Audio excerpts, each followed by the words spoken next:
You're listening to Adoptees On, the podcast where adoptees discuss the adoption experience.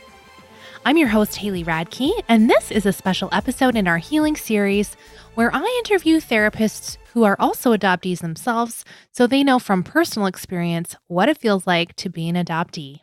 Today, we are talking all about somatic therapy. Let's listen in. I'm so pleased to welcome to Adoptees On, Jennifer Griesbach. Welcome, Jennifer. Hi, Haley. Thank you. Jennifer is a New York-based therapist who is also an adoptee, of course.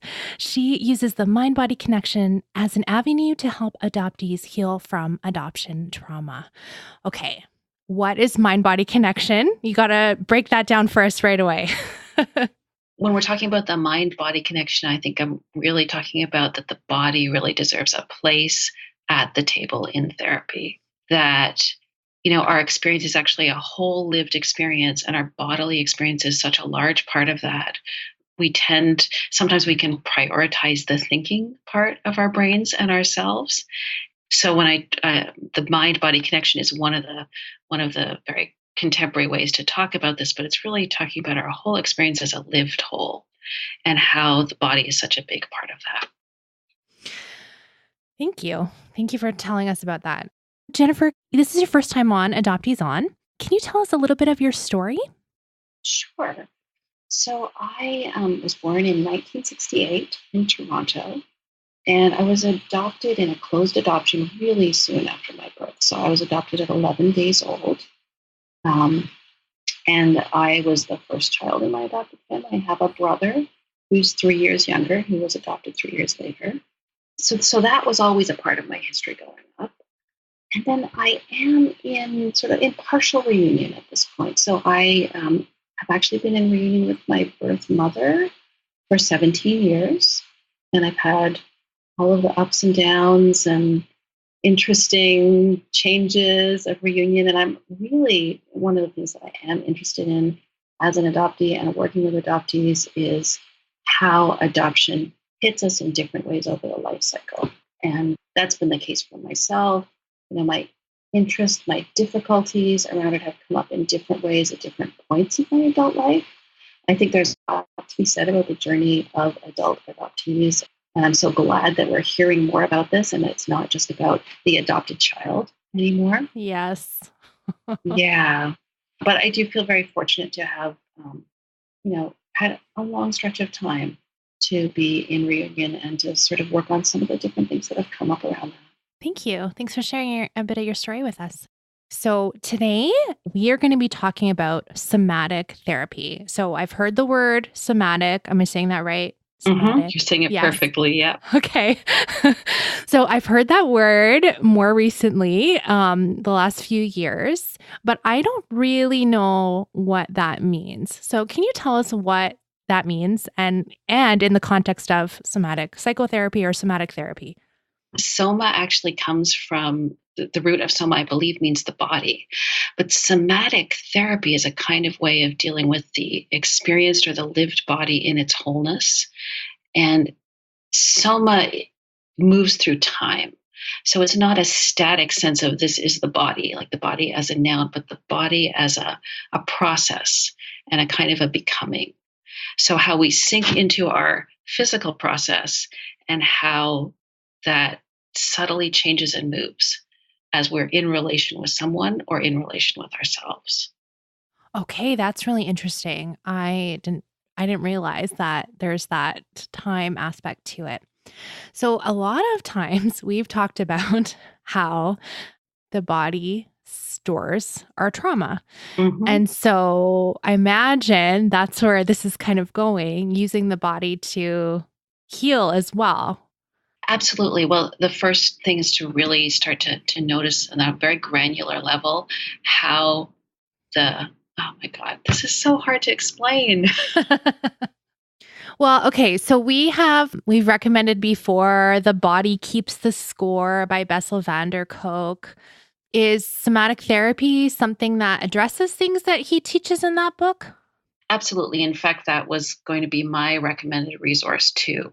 I think that book really talks so clearly about the connection between the body and trauma, and especially how people who've had early trauma that happened in the nonverbal period.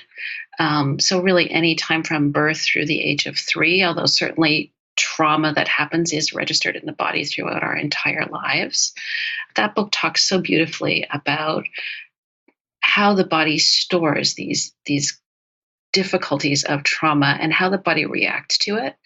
So one thing that I'm always interested when someone wants to begin therapy and has some of these issues is how their trauma actually is held in and how their body reacts to that trauma. So are they tensing or releasing? Is there a way that they move away from the trauma in their body? Okay, so somebody comes to see you in your office and they're an adoptee, but what are they going to experience differently coming to see you as a somatic therapist versus someone who's doing talk therapy? One of the main things that they're going to notice when they start therapy with me is that we will be speaking about, but also taking some time to really feel the repercussions in their body of what they're talking about.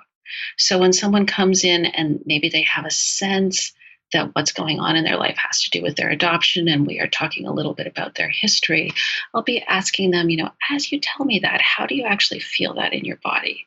Or, oh, you're saying that you're feeling a little bit sad right now. Can we really get in and see what that sadness feels like in your body so that they deepen their sense of their lived experience of that feeling? And what kind of things would people tell you? Like, would they say a specific, I don't know, a specific body part or like, I don't know, what would be an example? That's a great question. So one thing that might happen is that we may try to locate where they feel their sadness in their body. So for some people, they feel a lot of emotions. They feel emotions in particular places. Other people will find that over and over again, sadness is in their throat or sadness is in their heart, or they have some fluttering in their stomach. So we're starting to kind of map out where their feelings live in their bodies. Okay, so you pinpoint that feeling in the body. And what does that do? Is that just like you're building your connection again to your brain, or I don't know. Can you like this is probably hard to talk about because it's it's kind of out there, right? Like there's no thing that you can't say, oh yeah, and then we drew a line from this to this part of your brain. It's not like that. Exactly. And I would say that you've kind of hit the nail on the head that is really fundamental to an approach. The body is kind of like we live with it all the time. It's giving us information all the time, but it's not got one-to-one connections where, okay, you feel your sadness and it is in this place and it always feels like this. So we're looking at what this particular sadness or this particular movement that happens or this relationship that's happening between us. So, I can give an example. I've listened to your podcast and I've heard your voice many times, but here we are talking and I hear your laugh. And as you laugh, I feel into my body and I can feel, a little bit of release, a little bit of dropping through my core. And I find my seat just a little bit more. And then as I do that, I feel a little energy coming up through the back of my spine. So all of those subtle movements, which aren't exactly, they don't sort of solidify even into emotions, but they go into this wholeness that's happening between us of my excitement of talking with you about this kind of therapy that I do, and my sort of interest in us getting a little bit more deep into a way that I can explain it. So that's the kind of level that I'm interested in with my clients and interested in opening up for them. And so as your client becomes aware of that feeling in their body, Yeah. what happens next for them? Like what happens when you are able to feel the sadness in your gut or feel the anger burning somewhere? That is the question. And what is it that happens next? So that the answer to that is so individual, but what happens is that we really explore that. So you might find that, let's say it's an anger, that anger really develops and becomes full and has its full expression and peaks and then passes away. And that's like an anger that you've really felt. Or you might find that it gets either stuck at a certain point, or you get bored with it, or you move away. So we're looking at just exactly how you in that moment are experiencing and moving with that anger and what you do with it. And I guess there's a way that with the body we can get into such detail about how you are feeling your feelings and feeling them with the other person. In this case, it's the therapist who's in the room. But of course, everything that's happening in the room is also probably happening in your life. So I'm looking at the subtle ways in which we move between each other, the ways that something that I do might encourage, say, you as my client to shut down at a certain point or to express that feeling. And then that becomes information for you in terms that might then inform, something that's happening between you and your spouse, or something that's happening between you and your child, or a particular feeling that you're having in the world that you're, say, that you feel is stuck in some way. So we're really looking at kind of on this very basic level, how do your feelings and how does your lived body sort of move through something that's coming up, and how does that come to fruition? So when you're helping an adoptee go through this process, what would be some of the things that you would maybe ask them about? Or is there anything that you're like, oh, you're adopted, okay, we should definitely talk about such and such? And I don't know, do you have any examples of that?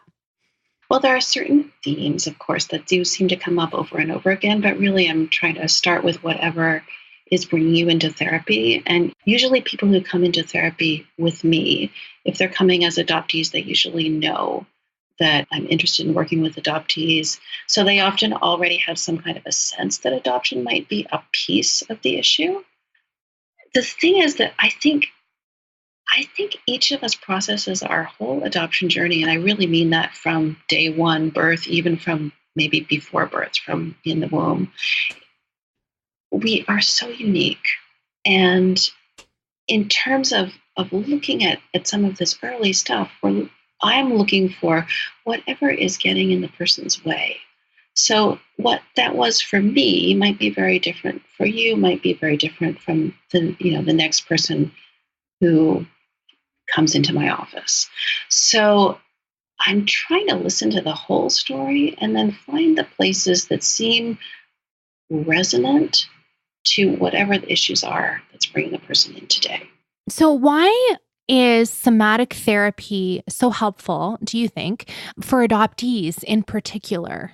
One reason is that for adoptees, there is often, now not always, because trauma is kind of a mysterious thing, and trauma really, each of us will have different pieces of a story. We could have similar stories, but what is traumatic for each of us is going to be different. But for so many adoptees, there is this very early loss. And somatic therapy goes right to the heart of our earliest way of knowing the world. So when we came into this world, we came in with a body. And it could be said that movement, possibly if we had sound, but that movement is our first language. And in fact, with our body and our body connection to our parents, whether those were our birth or first parents or adoptive parents or foster parents to whoever was parenting us, so it was through our bodies that we had our first interactions with our caregivers and with the world. And there's a way that babies kind of wonder the world into being. And we do that through our bodies. So when you invite the body even more fully into therapy, when you go to a somatic therapist or you bring your body experience into therapy, you're automatically calling on that very early experience and that very early way of being in relation in the world. And so I think that's one reason why it's really powerful for adoptees. Also, and we find this in the trauma literature, and I think people have spoken about this on your podcast too before. traumas that happened before we were verbal. So we start to get language maybe at around age 1, but we're really not speaking in full sentences and fully verbal for a little while after that. But things that happen to us before we have words often can't be processed in words. So there's something about bringing the body forward, and a lot of the modalities that work with trauma do this really well. For instance, EMDR pays attention to the body. There's a lot of different somatic therapies that pay attention to the body and trauma. But bringing the body forward in the experience is a really great way of gaining better access, clearer access to some of those early feelings and things that are hard to put into words. And as you practice, like as your clients come in and they're practicing, right? Connecting to what does my body actually feel? How does bringing that skill into your life? I mean, how does that benefit you? Oh, one of the things that therapy really can do for you is give you more awareness of yourself. And to have that deeper physical awareness of yourself, I just, I've experienced that in my own life, and I see that in my clients. It brings so much more aliveness. So we're all walking around with bodies, and we can all feel them more and more fully. But when we've had early trauma, we've probably created a number of ways to move away from or to shield ourselves from some of these really difficult feelings. And those ways of shielding ourselves might actually be habits from very early on that we might not fully need anymore. So we may not be living in the same situation that was so traumatic when we were 1, but we may still have some of the ways that we have adapted to protect ourselves. And the truth, those things that we have learned to do were so important and may still be so important. So therapy is not about getting rid of them, but about really feeling what they're doing for you now and seeing if they're really still congruent with who you are now. So when we talk about some of the things that bring people into therapy, maybe difficulties in a relationship, maybe a sense of confusion of not knowing who you are, maybe some issues around adoption as it hits different points in the life cycle, that some of the feelings and some of the difficulties may actually be sitting on some of this early pre-verbal material. And how we are reacting in our bodies to these things today can actually link back to some of the early things. So for instance, like I'm thinking about someone who had an early trauma and their response to it at that time was to go away, to go to sleep, to move away into protecting themselves through not feeling, and how that might still be a strategy that they use today. And they might come home and use that in their marriage and find that is now not working so clearly.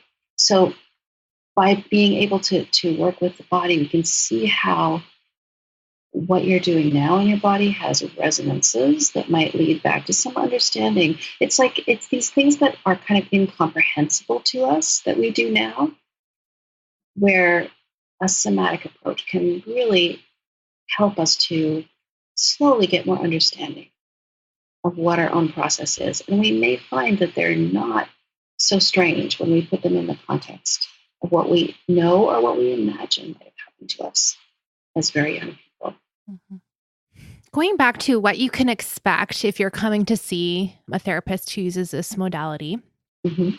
Is this like a 50-50 blend, like 50% you're doing, talk therapy kind of stuff, and then 50% it's also paying attention to your body? Or like, what does that kind of look like, I guess?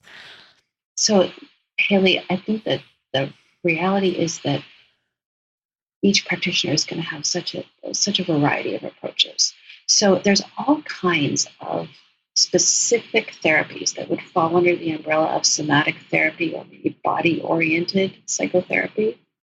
And, there are a lot of, so some of the examples that I can think of, there's dance therapy and there's movement therapy.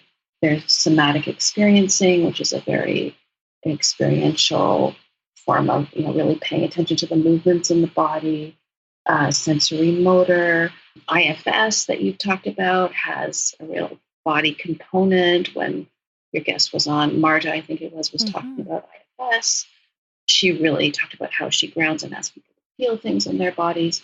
EMDR, one of the four elements that we look at early on, and one of the things that can be targeted are body feelings.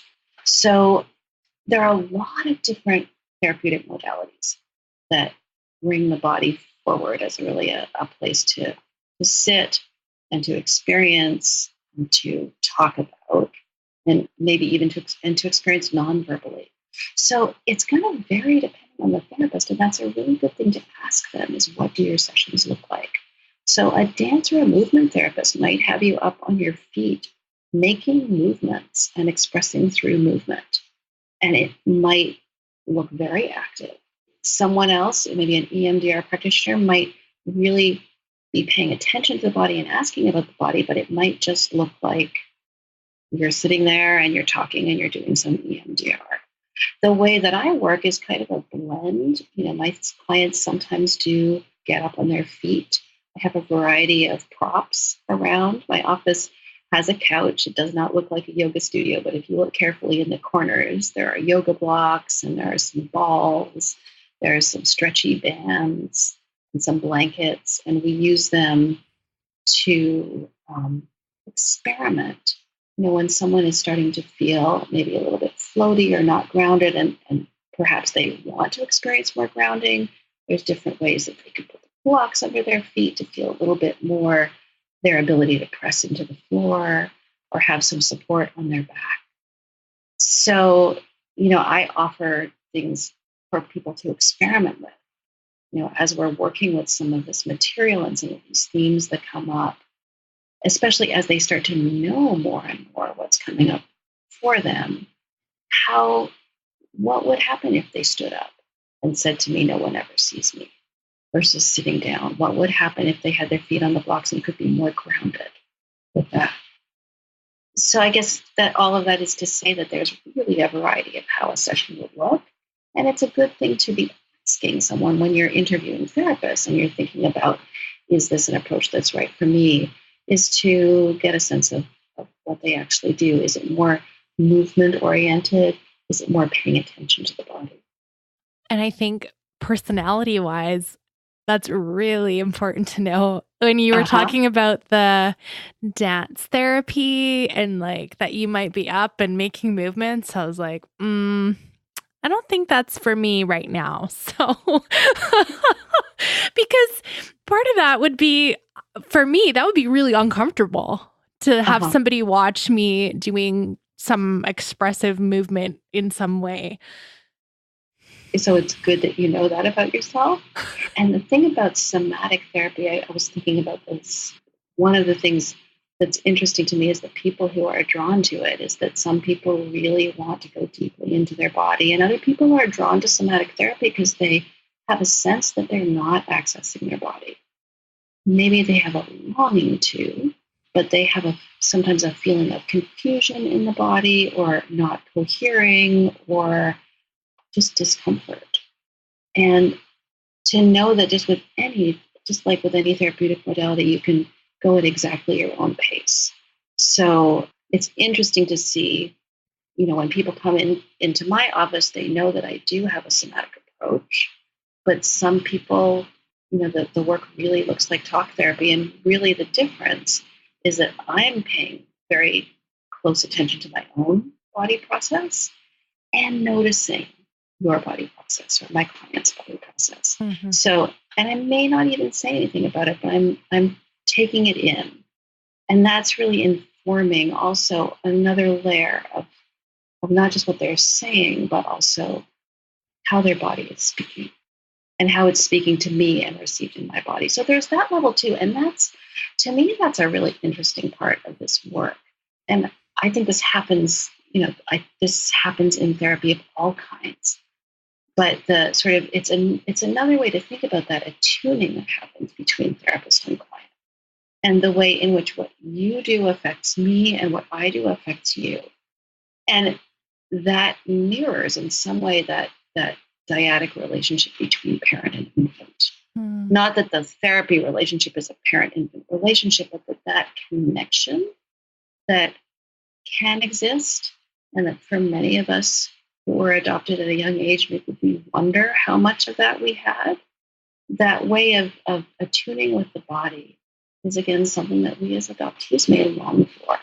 And that's a therapy that pays attention to the body is in a good place to provide, just like I think this happens in all good therapy, is that Well, back and forth. I was just going to ask you. So, if you're already going to see a therapist, but you're listening to Jennifer and you're thinking, okay, I think I might be disconnected, and this sounds kind of interesting.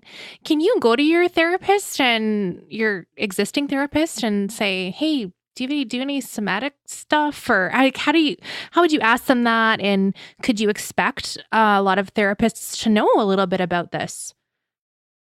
I think that most therapists would be open to hearing more about what's going on in your body and with your body process and with your feelings. And that this would be a way to just deepen the work that you're already doing, is to, as you're talking, is to notice more about what you're experiencing in your body. I mean, we could just, like an analogy would be to think about walking down the street. That you can walk down the street and think the thoughts that you're thinking, or you can walk down the street and feel your feet on the ground and feel yourself walking as you think. And so, if you're interested in doing this kind of work and you're with someone who is not necessarily a somatic therapist, I think you can start for yourself to feel those feet a little more, in metaphorically.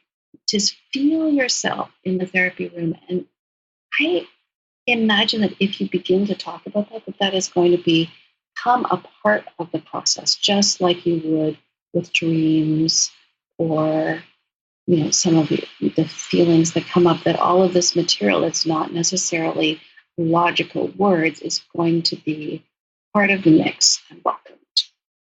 Well, I can totally picture that. Like, I could be talking about something, and I do this already, talking about something and be like, oh, yeah, see, now I feel sick to my stomach. Like, Yes, even just, that's a beautiful example. Even just to say that in therapy is, I imagine that will deepen your work and also give your therapist even more of an idea of how you're actually experiencing what's going on. And another way that you can just work on this, whether you're in therapy or not, is to feel yourself doing everyday things. Just feel yourself as you walk down the street, as you stir the soup, as you open the car door. And as you talk with your children, your parents, your friends, as you are in relation to people, to notice when you are drawn towards or drawn away. Even just to notice, one thing that you can pay attention to is just how you're feeling tension. So, we walk around every day. Some of us have chronic tension, but then we walk around kind of tensing and relaxing ourselves all the time. Even I could feel that in myself as I'm talking, a little bit of tension coming in right now, sort of in the back of my jaw, and then it releases as I move into what I'm going to say next. You can simply start to notice how you feel pressure and tension in your body and where you feel it. And I'm moving my hands. Nobody can see me, but you can notice, is it sort of going across your body? Like, are you squeezing in, say, in your shoulders? Or are you stretching up or stretching down? Or is it back and forth? So there's different dimensions that this could be. And so even to notice that in your life and in therapy, when you're talking about something and it gets difficult, is how are you tensing, and in what way, and what's the sort of feeling or the quality of that tension? There's a whole body counterpoint that's going on all the time to the talking that we are doing, and that is such an integral part of the back and forth that we're having. And it's another, I don't want to say it's another track, because it's really part of a wholeness, but it's another layer of what's going on in therapy and in our lives. And to be able to tune into that more and more is to have access more to that nonverbal self, that pre-verbal self, which I think is so important for all of us. yeah, definitely. I was just going to ask you. I mean, I know you've kind of stated it throughout, but just maybe final thoughts on just the benefits of that for adoptees, especially over time. Over time, having more of an awareness of how your body and feelings are sort of intertwined. Can you speak to that a little bit? So I think that, as you say about knowing yourself, this sort of question of identity and who am I and who am I in this moment? Who am I in this world is such a big one for adoptees. If we haven't had the kind of mirroring or the kind of, whether it's connection or just knowing sort of basic information about ourselves, in the absence of that, there can be, people feel it in different ways, but a sense of confusion or of emptiness or of playing a part. So there's something I think that's really profound about tuning in to this basic, there is no denying that you are having physical feelings all the time, that you're moving and sensing and feeling and perceiving and having emotions and making meaning out of them. And that to feel that stream of moving, sensing, feeling, perceiving a little bit more fully, I think helps you orient yourself better and know more clearly who you are. It is a process. It does take time. But to me, that's the great benefit that can come for adoptees and for others. I mean, it's really not just adoptees. Thank you for teaching us about somatic therapy. That was so good and so interesting. I'm totally interested in learning more about this. So, how can we connect with you online? The best way to connect with me at this point is through my website, which is jennifergriesbach.com. I have a small email list. I don't, at this point, have any way for you to just join my email list, but you can just send me a message or an email through my website. And that's a great way to connect with me. Wonderful. Thank you so much. We learned a lot from you today, all about somatic therapy.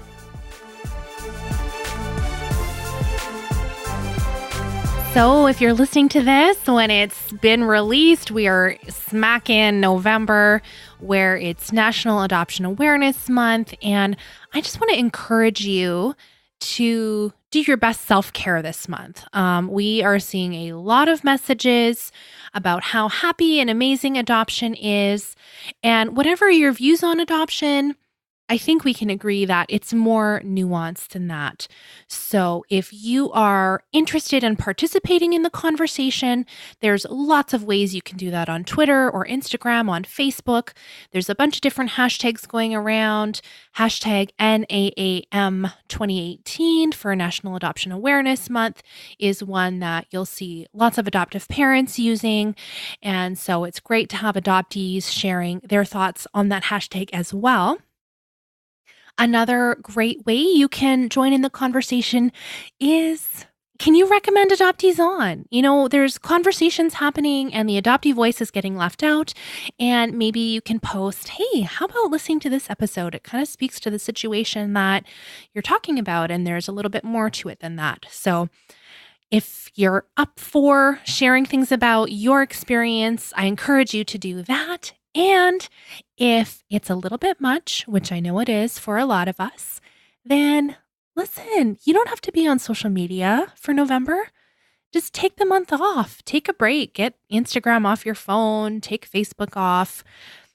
Take a break. It is okay to disengage for your own sanity. So either way, I respect your decision. I support you. I have been posting quite a bit because I want to make sure the adoptee voice is out there, but some of the questions that I'm getting from prospective adoptive parents are really challenging. So if you see a question like that on any of the Adoptees on feeds, feel free to chime in and tell them what you think. And thank you. Thank you so much to my very amazing and generous monthly partners of the show. I would not be able to do this show every single week without your support. So thank you. If you want to stand with me and say adoptee voices are important, and if you want to help the show spread around the world, go to adopteeson.com/partner and you can find out how to join up with me and almost 100 other supporters to share the message of Adoptees On and how adoptees connecting and can really bring each other healing in community. So thank you so much for your support, and thanks for listening, and let's talk again next Friday.